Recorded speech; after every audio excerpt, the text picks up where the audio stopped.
আসসালামু আলাইকুম সুপ্রিয় দর্শক, অসংখ্য তৃতীয় শুভেচ্ছা নেন। আমি শহীদুল ইসলাম। প্রিয় দর্শক, এই মুহূর্তে আমি যে বিষয়টি নিয়ে কথা বলতে আগ্রহ প্রকাশ করছি সেটি হচ্ছে মন্ত্রিসভার রদবদল প্রসঙ্গ।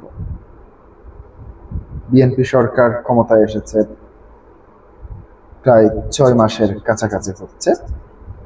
এরই মধ্যে আমরা নিউজ থেকে শুরু করে বিভিন্ন জায়গায় শুনতে পাই মন্ত্রিসভার কয়েকটি দায়িত্ব বিভিন্ন জনকে ভাগাভাগি কিংবা রদবদলের কথা।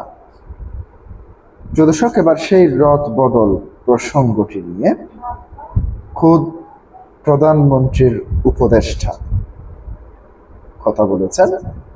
তিনি এখানে যে বিষয়টি তুলে ধরেছেন, যে মন্ত্রণালয়গুলিতে কিংবা যাদের পারফরমেন্স খারাপ হবে তাদেরকে রদবদল করা হবে এবং এটি প্রধানমন্ত্রীর একটি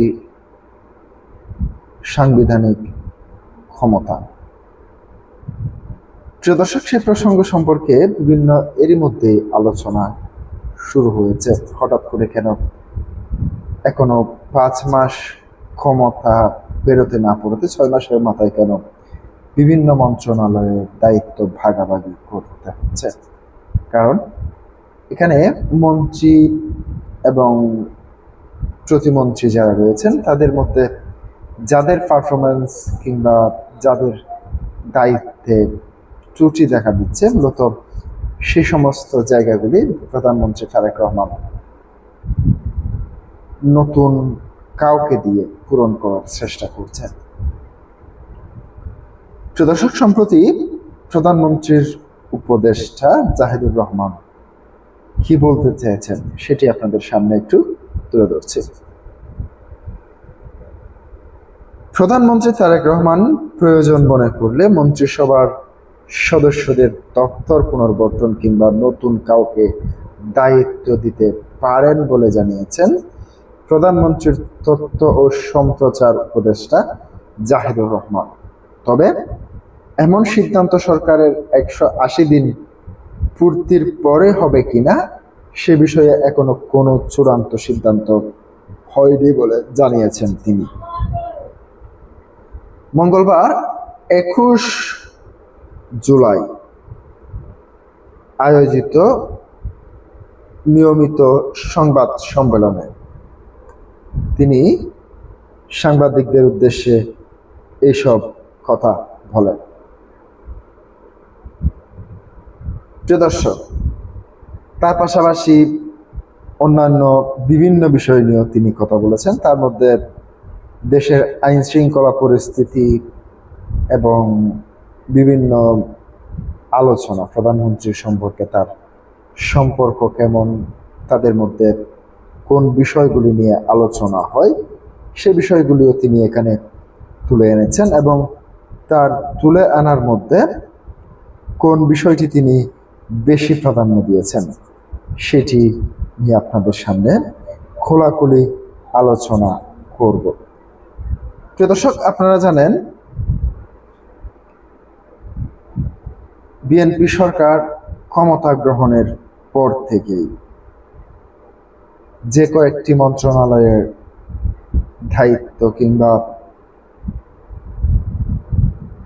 যারা মন্ত্রী কিংবা প্রতিমন্ত্রী রয়েছেন যাদের দায়িত্ব অবহেলা কিংবা অযোগ্যতা প্রমাণ পাচ্ছেন তাদেরকে মূলত এখান থেকে সরিয়ে নতুন কাউকে আনার পরিকল্পনা আছে কিনা সে বিষয়ে তিনি যে বক্তব্য দিয়েছেন সেটি আপনাদের সামনে আরো কিছু তুলে ধরছে। সচিবালয়ে সরকারের সাম্প্রতিক কর্মকাণ্ড তুলে ধরতে তিনি এই কথা বলেছেন।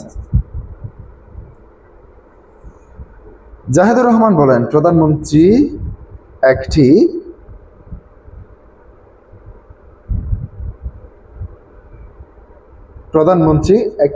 মন্ত্রিসভা তৈরি করেছেন, একটি উপদেষ্টা পরিষদ তৈরি করেছেন।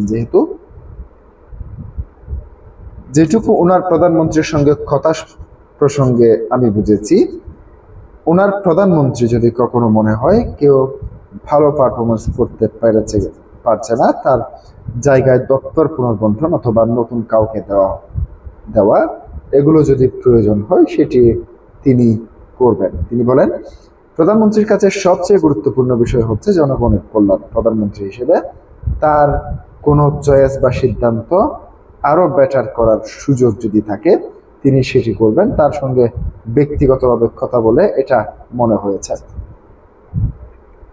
তবে সরকার 180 দিন পূর্ণ হওয়ার পরপরই মন্ত্রিসভার রদবদল হবে কিনা এ বিষয়ে নিশ্চিত করে কিছু বলার সম্ভব নয় বলে উল্লেখ করেন তথ্য উপদেষ্টা। বর্তমান সরকার গত 17 ফেব্রুয়ারি প্রধানমন্ত্রী তারেক রহমানের নেতৃত্বাধীন দায়িত্ব গ্রহণ করে বর্তমানে মন্ত্রিসভার প্রধানমন্ত্রী ছাড়াও 24 জন পূর্ণমন্ত্রী, 23 জন প্রতিমন্ত্রী এবং মন্ত্রী ও প্রতিমন্ত্রীদের পদমর্যাদায় 10 জন উপদেষ্টা রয়েছে। প্রচলিত কার্যবিধি অনুযায়ী মন্ত্রী ও প্রতিমন্ত্রীদের দপ্তর বন্টনের ক্ষমতা প্রধানমন্ত্রীর হাতে রয়েছে। প্রিয় দর্শক, আজকে পর্যন্তই। পরবর্তী ভিডিও পেতে অবশ্যই আমার ইউটিউব চ্যানেলটি সাবস্ক্রাইব করে পাশে থাকবেন। আসসালামু আলাইকুম।